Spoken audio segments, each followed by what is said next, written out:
실제 구글 주가는 다른 M7하고 놓고 보면 상관관계가 낮아요. 구글이 빅테크 중에 밸류에이션이 가장 낮아요. 경기에 예민한 디지털 광고, 온라인 광고에 이제 매출 의존하는 그런 비즈니스 모델도 있지만 이러한 규제 환경이 워낙 안 좋았기 때문에 구글 밸류에이션을 이렇게 억누르는 효과가 있었는데 리나 칸 현 공정거래위원장이 사퇴를 하면 구글에서 검색 엔진인 크롬을 띄어내서 여러 가지 R&D나 여러 가지 그 데이터를 다 공유를 해라.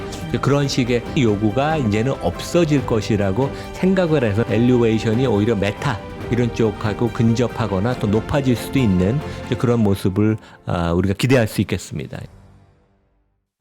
네, 월스트리트 모닝브리핑 함께하고 있고요. 방금 전에 저희가 입었었던 그 패딩 같은 경우에는 3% 핫딜 가격에 만나보실 수 있으니까 영상 하단 링크 참조해 주시고, 사실 뭐 남성 패딩이라고는 하지만 요새 여성분들도 굉장히 또 박시하게 입는 거 좋아하시는 분들도 함께 체크해 보셔도 좋겠습니다. 저도 아빠 옷 자주 뺏어 입거든요. 그러면은 어깨가 넓어 보여서 상대적으로 얼굴이 작아 보이는 효과를 누리실 수도 있습니다.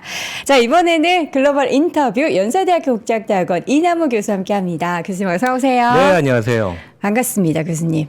네, 반갑습니다. 지금 제가 알기로는 동남아 순회 공연 비슷한 거를 갔다 오셨다고. 승회 공연은 아니고요. 네, OECD에서는 회의를 다녀오셨어요? 그러니까 OECD가 38개국으로 구성이 되어 있는데 옛날에는 약간 부자 나라들의 클럽 그랬잖아요. 네, 근데 네. 최근에는 꼭 선진국 아닌 나라들도 이제 가입해서 회원국이 늘었는데 이 OECD가 그 기업 거버넌스에 되게 관심이 많습니다. 네. 왜냐하면 이제 거버넌스가 좋아져야지 자본시장이 발달되고 자본시장이 발달돼야지 지속적인 성장이 가능하잖아요. 최근에 우리나라 성장을 좀 발목 잡는 것도 이런 거버넌스 개선이 이제 더디어서 그런데 그 금년에는 아시아 이제 기업 거버넌스 회의를 국제 회의를 그 마닐라에서 했어요. 그래갖고 주로 동남아시아 국가들의 그 공직자나 아니면 교수들이 많이 참여를 했는데 인도도 많이 왔고 근데 대한민국의 거버넌스 개선이 지금 전 세계에 관심 주목을 받고 있기 때문에 저랑 서울대학교 정준혁 교수님하고 이제 두 사람이 초대가 돼서 뭐 간단하게 발표도 하고 네. 그다음에 OECD도 뭐 우리나라 정부에 영향력도 미치고 정책 권고도 하잖아요. 네. 그리고 외국 투자가들도 많이 왔습니다. 그래서 이제 좋은 피드백도 받고 그래서 이제 제가 이따가 첫 번째 우리 토픽으로는 그 얘기를 좀 말씀을 드리고 싶어요. 되게. 네. 관련한 이야기를 조금 이따가 또 더 이야기 나눠보도록 하겠고요. 지금 오전에 코스트코, 그렇죠. 뭐 브로드컴 네. 실적 발표도 있었는데 코스트코 실적 발표 뭐 늘 잘하는 코스트코잖아요. 이번에도 잘 나왔습니까? 그러니까 지금 동일 점포 지난달 동일 점포 매출 증가율이 나왔는데 7% 전년 동기 대비 증가를 했고 네. 매출은 그러니까 이제 동일 점포 증가율 포함한 신규 출점한 거 포함한 매출 증가율은 8%에 육박하고 주당 순이익도 예상을 초과하는 그래서 아마 애프터마켓에서 조금 약간 주가가 이제 센 것 같은데 이 회사 주가가 진짜 거침없이 지난 5년 이상 상승해왔고 일시적으로는 $1,000도 넘었죠. 그래서 제가 좀 전에 시가총액을 계산을 해봤더니 620조 원. 그러니까 삼성전자랑 하이닉스를 합친 것보다 시가총액이 큽니다. 그러니까 이게 코스트코 진짜 일개 대단한 리테일 회사군요. 점포가 이렇게 그 가치를 창출할 수 있다는 게 그리고 되게 거버넌스 좋고 되게 여러 면에서 되게 투명하거든요. 네. 그리고 항상 예측 가능하고 투명하다. 이제 그런 그러니까요. 점들이 되게 참 부럽습니다. 되게 이런 기업들 보면. 네. 코스트코가 제가 사실 그 항목이 잘 기억이 안 나는데 3%를 쭉 지키는 그 항목이 하나 있지 않습니까? 그러니까 매출 총이익률을 네. 11%에 유지를 하려고 그래요. 11%였군요. 그러니까 어떻게 보면 민간 기업은 높은 마진이 무조건 좋다고 그래서 네.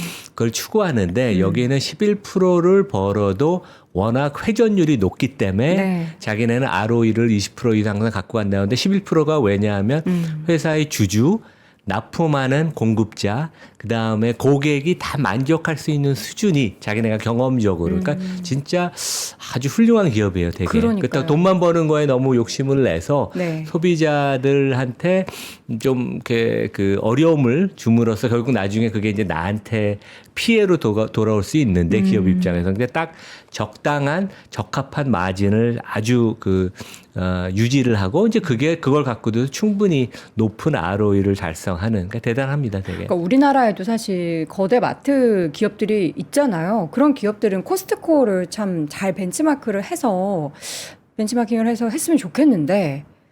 근데 우리나라 마트는 다른 엉뚱한 짓들을 되게 많이 해서 골프장도 갖고 있고 네. 그 다음에 미국의 와이너리도 와이너리도 갖고 있고 뭐 이상한 사업을 많이 하고 그 다음에 이제 그 온라인으로 그 변신을 잘 못했어요, 국내는. 워낙 쿠팡이 잘해서 그런 그쵸. 것도 있지만. 네.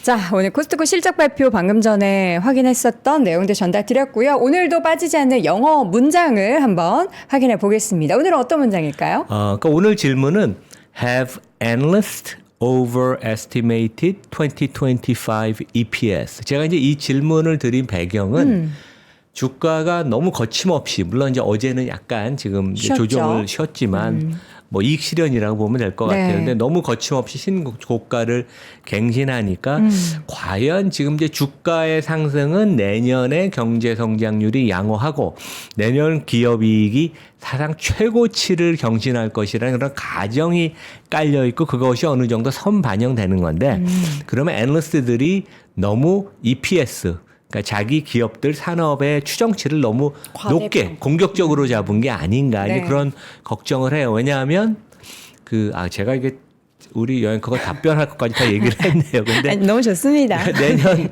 이익 증가율이 지금 애널리스트 컨센서스를 쭉 더해보면 이익 증가율이 올해 그러니까 2024년 대비 네. 13% 증가율. 그러니까 두 자리 추도 상당히 높은 네, 13% 네. 증가율이에요. 그래서 이제 그것이 상당히 뭐 충분히 달성 가능한 수준이고 특히 트럼프가 이제 집권을 하면 이제 성장률도 좀 더 탄력을 받고 기업들의 규제도 완화가 되고 M&A도 촉진이 되면서 이익 증가율이 상당히 양호할 것이라는 그런 믿음이 깔려 있는 것 같아요. 근데 네. 그것에 관해서 이게 시장이 너무 앞서는 거 아닌가 이제 그런 걱정을 항상 우리가 할 수 있죠. 예. 자, 그렇다면 이게 어쨌든 과대한 건지 아닌지에 대해서는 실질적으로 이제 2025년을 겪으면서 우리가 알 수 있을 거고 이게 그렇지 않다라고 하고 계속 EPS의 상향 조정이 나타난다면 미국의 주가 지수가 올라가는 것이 정당화될 수 있다라는 거죠. 그래서 이제 제가 이따 준비한 게 이제 4분기 실적에 대한 예상 얘기도 네네. 하고 그 연간 단위로 한 지난 10년, 15년치를 갖고 연초에 애널리스트가 추정한 거랑 그게 실제 1년이 지나서 연말이 오면 결과는 어땠는가를 이제 비교하는 걸 이제 팩트셋이라는 데이터를 갖고 제가 좀 설명을 드리겠습니다. 알겠습니다.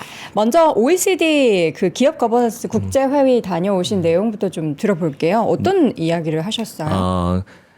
그러니까 저는 그 투자자들이 기업과 접촉을 해서 이제 인게이지먼트 한다고 그러죠. 한국에서는 그게 아직까지는 낯설은 표현인데, 최근에 보면 제가 아는 모 대형 자산운용사 대표도 하도 한국 시장에서 성과가 안 나니까 매일 주주서한을 쓴다 그러더라고요. 누군지 알 것 같아요.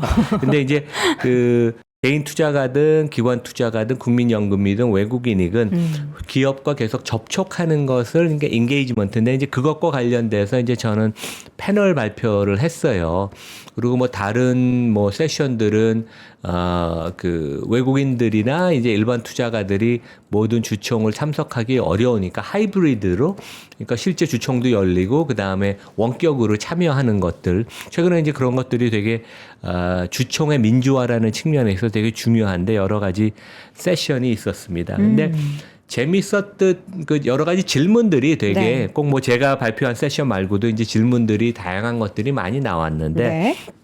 첫 번째는 이제 한 30몇 년 전 세계 투자했던 아주 뭐 꽤 거물인 미국 투자가가 그런 얘기를 했어요. 자기가 이제 8월 말인가 9월 초에 JP 모건이 주최한 한국 그 컨퍼런스를 갔었는데 원래 이렇게 국내 증권사나 외국 증권사들이 정기적으로 기업들 아니면 정부 인사들 모시고 투자가랑 이렇게 같이 만나게 하는 컨퍼런스를 많이 합니다. 근데 뭐 약간 과장이었는지 모르겠는데 한 50개 넘는 한국 기업이 참여했는데 단 한 명의 CEO 레벨도 그러니까 최고 경자가 와서 직접 주주를 만나는 데가 없었다. 직접 등판하지 않죠? 그렇죠. 그러니까 뭐 이제 뭐 자기 이제 개인적인 일들, 회사 일들이 바빠서 그렇긴 하지만 이제 그런 얘기를 하는 거예요. 그러니까 이게 한국이 밸류업을 한다고 하지만 다른 나라들의 CEO와 비교하면 주주를 대하는 자세가 너무 아직도 부족하다. 그렇죠. 이제 그런 얘기를 하면서 우리가 요즘 이제 많이 비교가 되는 대만. 대만은 웬만한 펀드는 CEO를 항상 만날 수 있습니다. 전화를 직접 할 수도 있고. 그다음에 이제 세미나가 국제회의가 있었던 필리핀은 너무 주주 친화적이어서 그게 오히려 좀 투자가는 좀 부담이 가는. 그러니까 이제 주가를 너무 높이려고 그런 의도가 있어서 그래서 그런 얘기도 좀 있었고 또 다른 이제 유럽계 투자가는 재미있는 얘기를 했어요. 그러니까 이제 거버넌스에서는 보통 필리핀도 몇 개 패밀리가 그 나라를 컨트롤할 정도로 그 대기업들이 이제 많은데 그 대기업을 컨트롤하는 지배주주들의 사익 편취, 그러니까 네. 조금 이제 자기한테 유리한 딜을 한다거나 회사에서 어떤 프로젝트를 자기가 직접 컨트롤하는 비상장사로 이제 일감을 몰아주는 이제 그런 일들이 뭐 후진국인 필리핀은 상당히 있다고 그럽니다. 근데 네. 여기는 정기적으로 매년 조금씩 한다 그래요. 그러니까 그래서 예측 가능하다고 어느 정도. 네. 근데 이제 한국은 최근에 두산 사태 같이 두산은 이제 결국 뭐 자본거래가 다 취소가 됐지만 그쵸. 너무 대규모로 뜻밖의 갑자기 이게 그냥 막 터지니까 참 한국은 이제 어렵다. 이제 그런 얘기를 다른 외국 투자가 하더라고요. 되게. 네. 자, 지금 이러한 내용들을 우리는 사실 가볍게 여기 그리고 뭐 우리나라는 안 되겠지 이렇게 생각할 게 아니라 진짜 배우면서 앞으로 나아가야 하는데 과연 이게 하루아침에 될지 우리 교수님께서 더 열심히 목소리를 더 내주셔야 이 합니다. 3%를 우리 그 CEO 분들하고 네. 지배주주 그다음에 이제 뭐 감독 관리하는 이제 정부 인사들도 많이 이제 보면 좋을 것 같아요. 그렇죠. 그래서 그 제가 했던 얘기 중에 하나가 이제 최근에 상법 개정이 되게 논란인데 외국 사람들도 되게 관심이 많아요. 그래서 네. 외국 사람들은 상법 개정 디테일은 모르지만 아시아에서 이제 대한민국이 투자가 보호 주주 보호가 제일 안 되니까 그것이 이제 된다면 아마 한국으로 투자를 이제 많이 늘릴 것이다. 네. 이제 외국인 자금이 이제 유입될 수 있다는 이제 그런 얘기가 되게 중요한 핵심 이제 발언 중에 하나였습니다. 네. 네. 자, 그리고 앞서도 잠깐 말씀하셨던 그 영어 문제, 그러니까 내년도 EPS 성장률에 대한 차트를 한번 보도록 하겠습니다.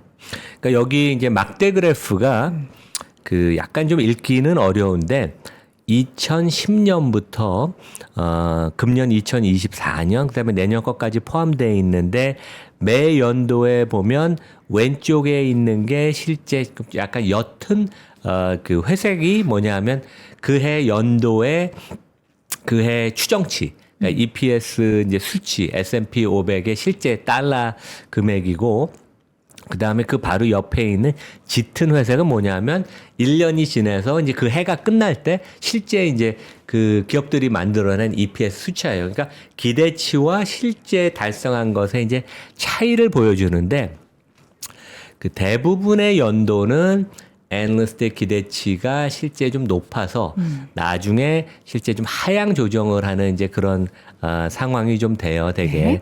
근데 이제 올해는 이제 EPS가 이제 그러니까 올해는 EPS가 9% 이제 증가를 해서 네.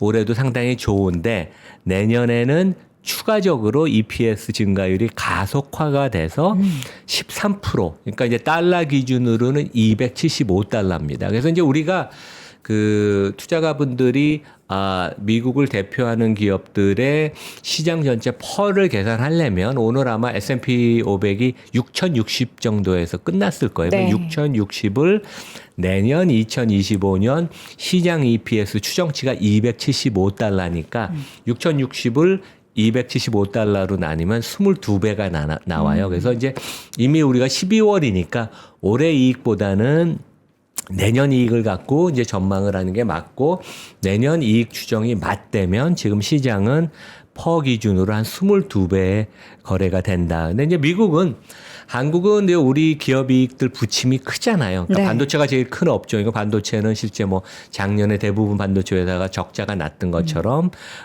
올해는 또 크게 턴어라운드를 하는데, 미국은 기업 이익의 부침이 그렇게 많지는 않아요. 실제 이익 증가율이 안 좋아했던 2023년에도 실제 이익이 감익은 안 하고 그 flat, 그러니까 이제 성장이 멈췄고, 그 전에 2022년에는 5% 성장을 했죠. 그래서 실제 2020년에 주가가 많이 빠졌잖아요.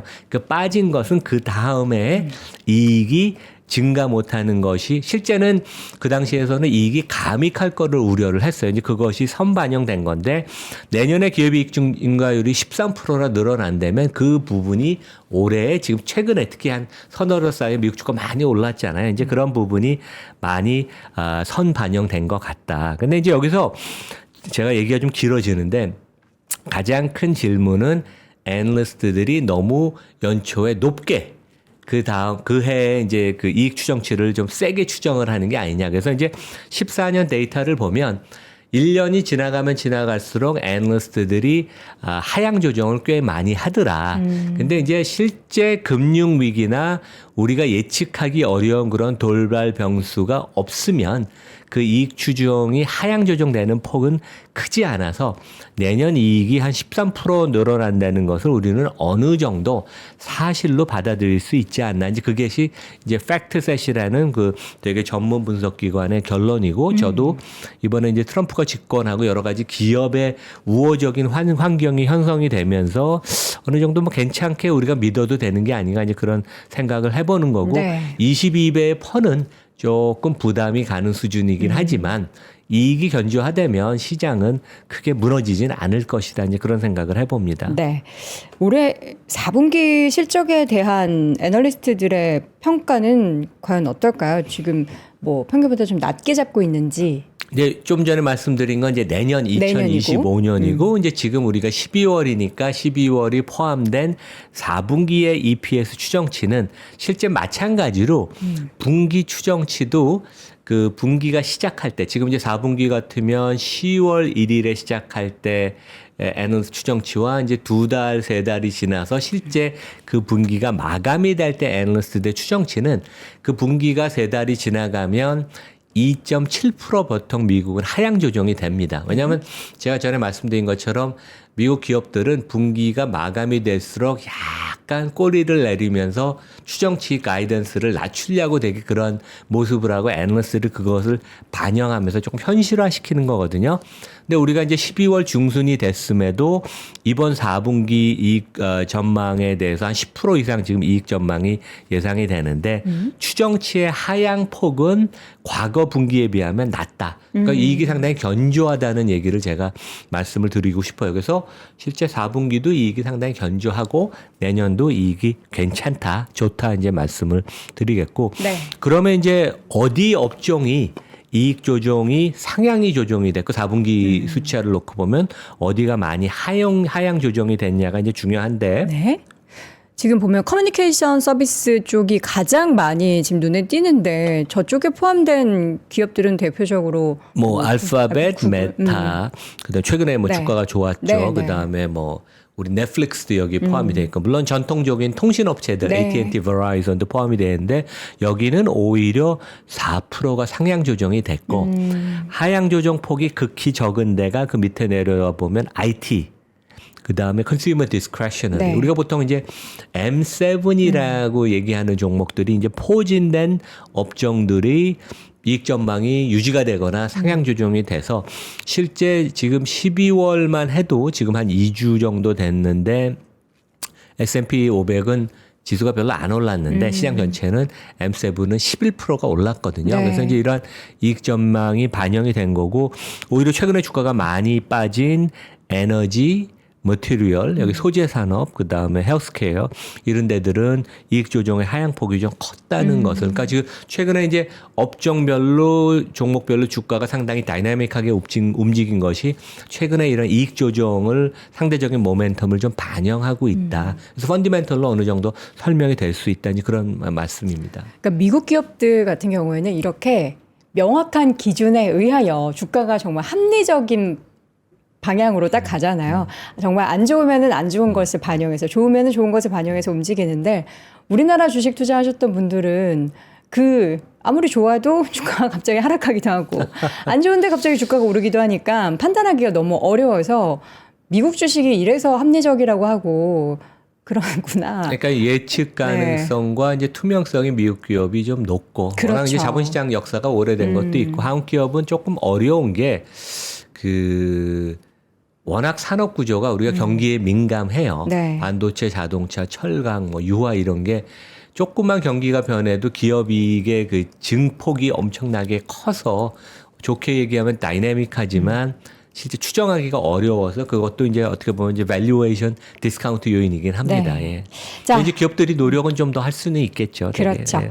자, 오늘 테슬라 이야기를 또 해보려고 하는데, 최근에 주가가 올랐던 이유, 그러니까 $400를 훌쩍 넘어섰어요. 그렇죠. 그러니까 뭐 어제는 약간 좀 뭐 반납을 하긴 했지만 실적 전망이 좀 안 좋나요? 아니요, 어저께 그렇지는 나왔던 않을 것 내용들 같아요. 중에서는 그래서 실적 전망 얘기 실제 나오던데. 트럼프가 당선되고 나서 주가가 69% 올랐고, 진짜 많이 올랐네요. 네, 진짜 많이 올랐어요. 네. 그리고 6개월만 놓고 보면 150% 올랐습니다. 그러니까 진짜 많이 올랐고, 근데 저는 이제 항상 테슬라 같은 거 공매도 비중을 유익 있게 이제 본다 그러잖아요. 근데 어제 제가 여기 그림에 이렇게 밑줄 친 거를 보면 공매도 비중이 지금 늘지는 않았어요. 2.4%에 계속 유지가 돼요. 왜냐하면 주가가 진짜 버블같이 오르면, 물론 약간 지금 최근에 좀 걱정은 저도 됩니다. 너무 가파르게 올라서. 근데 공매도를 위해서 쳐서 주가 하락이 될 때 이익을 얻고자 하는 그런 헤지펀드들이 있는데, 네. 너무 거침없이 오르고 그러니까 이게 적정 주가를 판단하기 참 어려워요. 그렇죠. 너무 미래의 일들이 지금 디스카운트가 돼서 이제 반영이 되는 거니까. 하지만 헤지펀드들도 지금 공격적으로 공매도를 하지는 않고 있다. 이제 그런 말씀을 드리겠고, 네.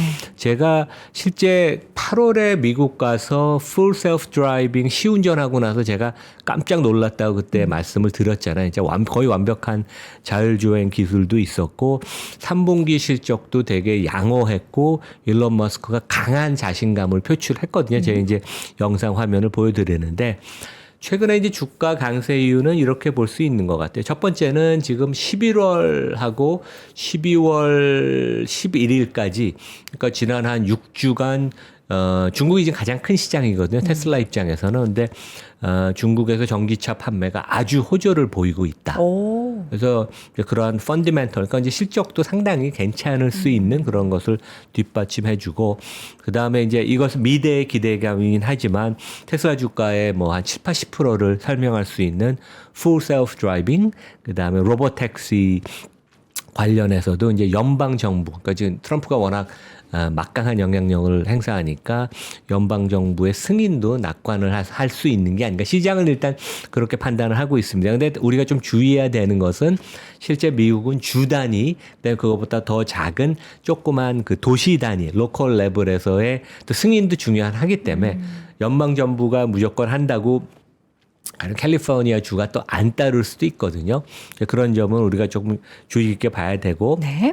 최근에 뱅크 오브 아메리카, 모건 스탠리, 도이치뱅크 이런 데들이 목표 주가를 상당히 높게 상향 조정을 했습니다. 물론 이제 애널리스트들은 따라가는 경향은 있죠. 주가가 올라가면 따라가고 주가가 내려가면 또 따라서 내려가는 경향도 있지만, 어느 정도 펀디멘털하게는 우리가 이러한 측면을 좀 우리가 생각할 수 있지 않나, 이제 그런 말씀을 드리겠습니다. 네. 다음 기업은 초콜릿 업계의 공룡 기업 마스라는 기업 이야기를 하실 예정인데. 아까 마스는 상장이 안 돼 있어요. 그러니까요. 저희 그러니까 항상 허쉬 얘기해 그렇죠. 주셨잖아요. 그러니까 초콜릿 업계의 공룡은 마스고, 마스는 기업 가치가 한 뭐 250조 원, 300조 원. 너무 회사가 좋고 돈도 많이 벌어서 네. 비상장이에요. 그러니까 우리가 명품에서도 샤넬은 비상장이듯이 그러네요. 돈이 필요 없어서 상장을 안 했고 제가 이제 말씀드리고 싶은 것은 이 위에 보면 그 우리가 헐시 밀크 초콜릿을 많이 접하잖아요. 네, 편의점 네. 같은 데 가면 그리고 거기가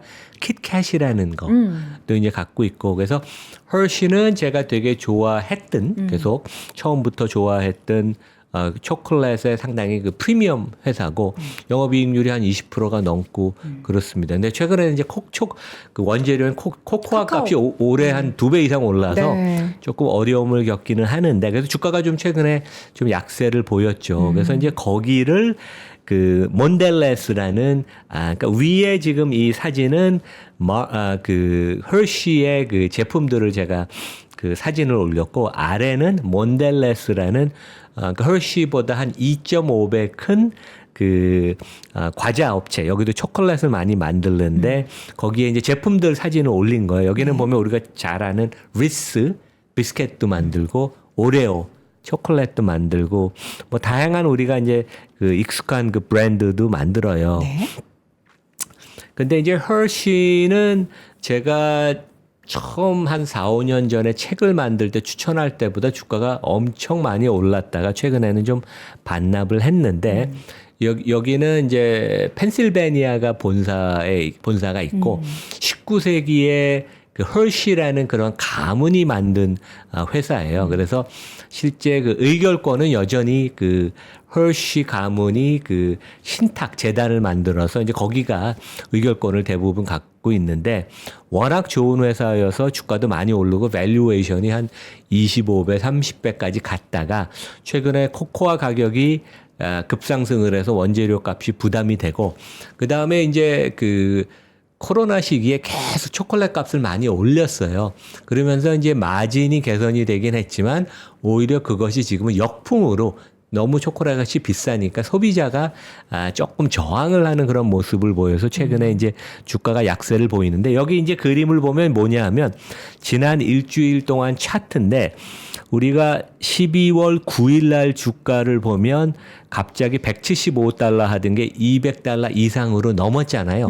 갑자기 급등을 하고 그 이후로 다시 주가는 오히려 좀 그 상승분을 반납하는 모습을 보이는데 몬델레스라는 훨씬 큰 회사가 우리가 헐시를 인수하겠다는 그런 의사를 밝혀서 보통 이제 인수를 당하는 입장이면 훨씬 프리미엄을 주고 인수하는 회사가 사야 되는 거고 결국은 이제 양쪽의 회사의 이사회가 이제 동의를 해야지 가격에 합의가 돼야 되는데 일단은 초기 단계에서는 그 헐시 주가가 급등을 했죠. 왜냐하면 훨씬 프리미엄을 주고 우리 회사를 사지 않겠나 이제 그런 기대감에서 그리고 이제 몬델레스 주가를 보면 지난 일주일 동안 약간 반대되는 모습. 왜냐하면 꽤 덩치가 있는 시가총액 50조 원짜리 회사를 몬델레스가 인수하면 충분히 뭐 펀딩 가능하고 아마 차입도 할 거예요.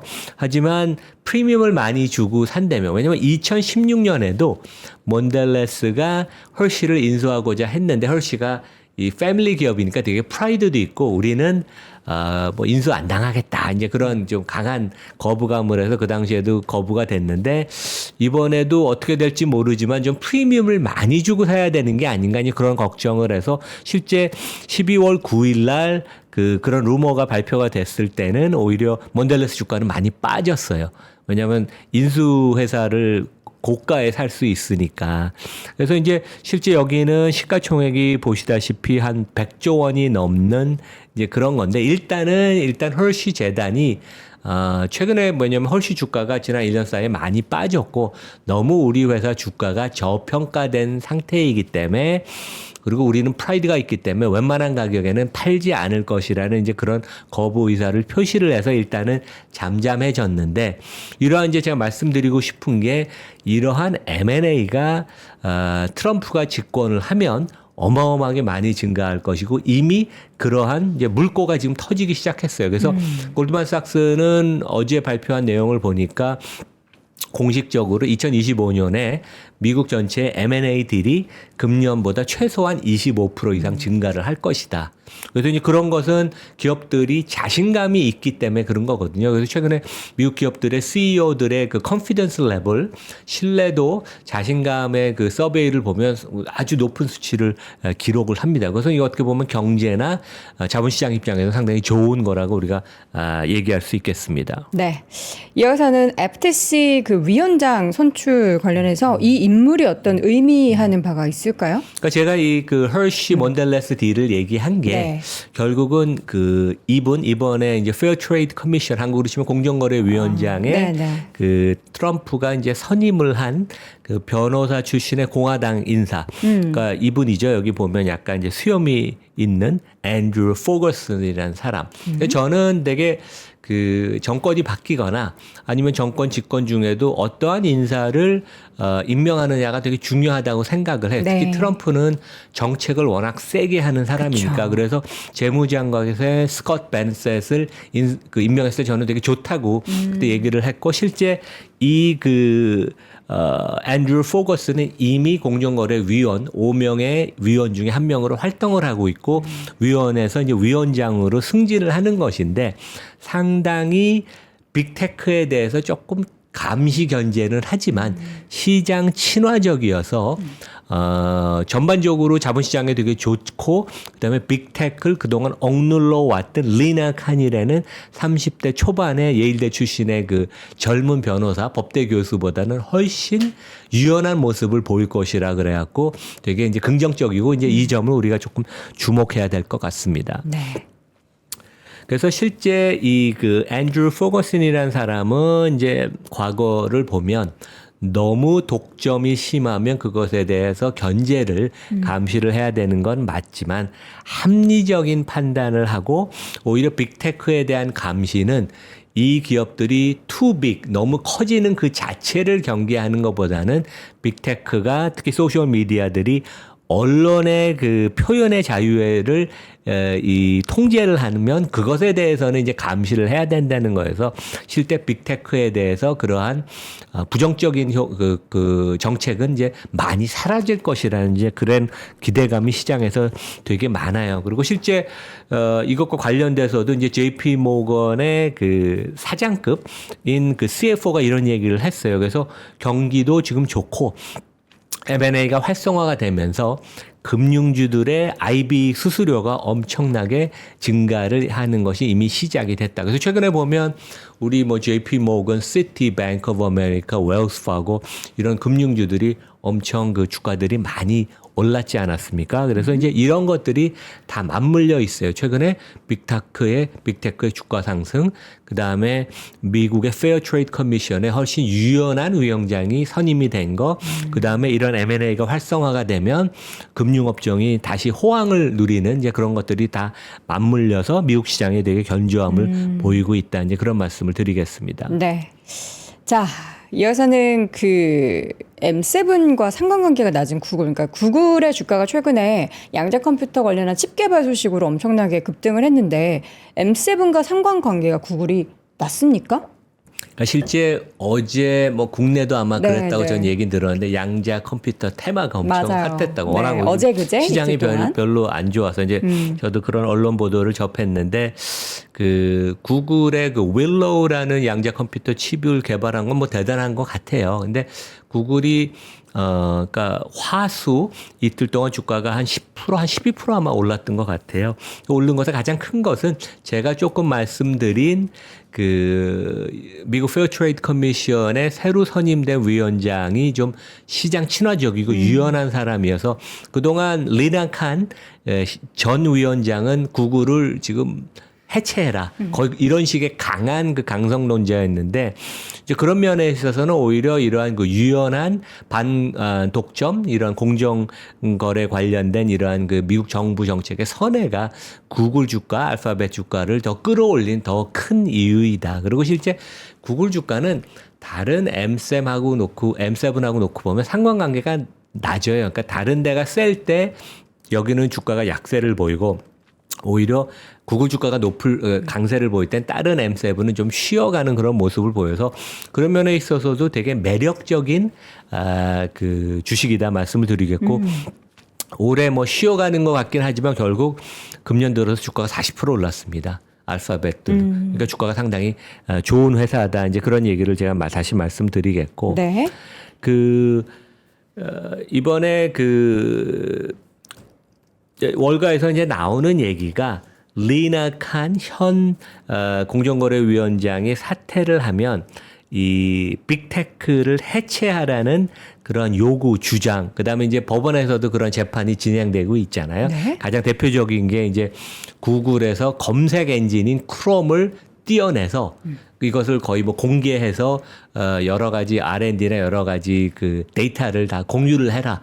그런 식의 실제 뭐 그것이 이루어지질 않고 그것이 강요가 돼도 재판을 통해서 구글이 방어를 할 수 있을 것이라고 시장은 생각을 했지만 그래도 이러한 해체의 요구가 이제는 없어질 것이라고 생각을 해서 이제 구글 주가가 강세를 보이는 게 되게 크고 네. 실제 이제 그 우리 3프로에도 전에 나왔었죠.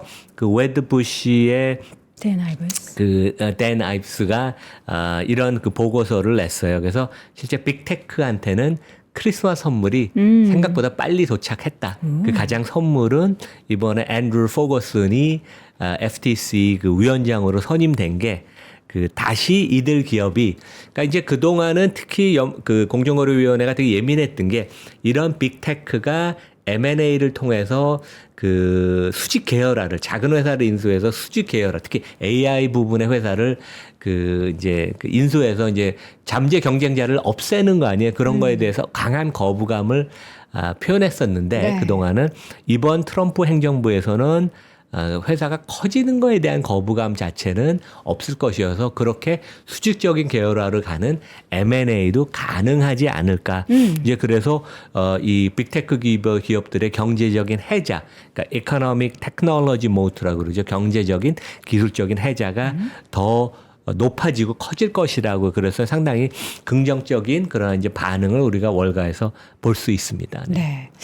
사실 이제 뭐 빅테크 기업들에 대해서 최근에는 반독점 관련한 이슈가 나라 곳곳에서 미국, 뭐 유럽, 중국 할 것 없이 계속 있잖아요. 그렇죠. 근데 네. 앞으로는 그러면 여기에 대해서 조금 유연하게 생각을 그러니까 미국은 네. 훨씬 좀 유연해질 것 같아요. 특히 미국과 어떻게 보면 보조를 맞추는 듯이 EU도 엄청나게 과징금도 매기고 그다음에 규제도 하고 그다음에 아시아에서도 특히 우리나라에서도 뭐 국회에서 꽤 세게 다루고 그랬는데 미국은 되게 유연하게 될 거고 유럽은 뭐 따로 갈 거는 같기는 해요. 근데 이제 미국이 이러한 제스처를 보이면 다른 나라들도 너무 강한 모습에서 조금 선회하지는 않을까 이제 그런 생각은 해봅니다. 그래서 실제 뭐 구글도 이런 압력을 받았지만 마이크로소프트도 지금 조사를 받고 있고 메타도 유럽에서 엄청나게 과징금을 많이 받았었거든요.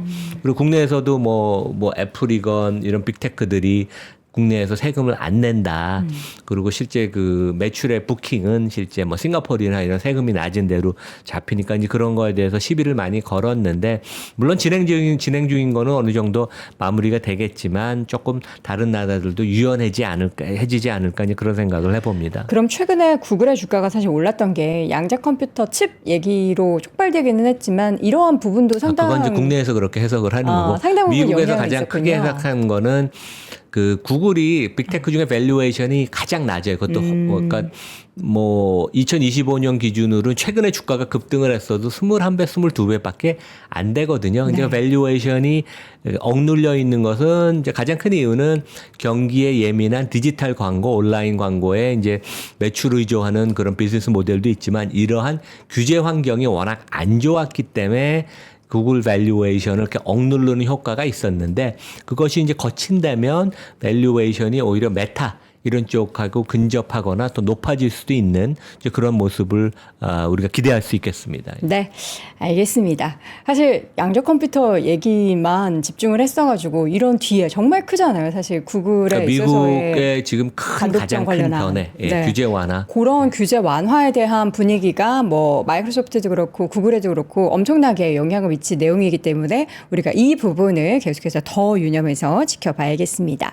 자, 이렇게 해서 오늘 글로벌 인터뷰의 시간 연세대학교 국제학대학원 이남우 교수와 함께했습니다. 교수님 고맙습니다. 네, 감사합니다. 삶의 격을 높이는 9가지 지혜를 함께 나눕니다. 위즈덤 칼리지 시즌 2 영상 아래 링크를 클릭하시면 자세한 내용을 확인하실 수 있습니다.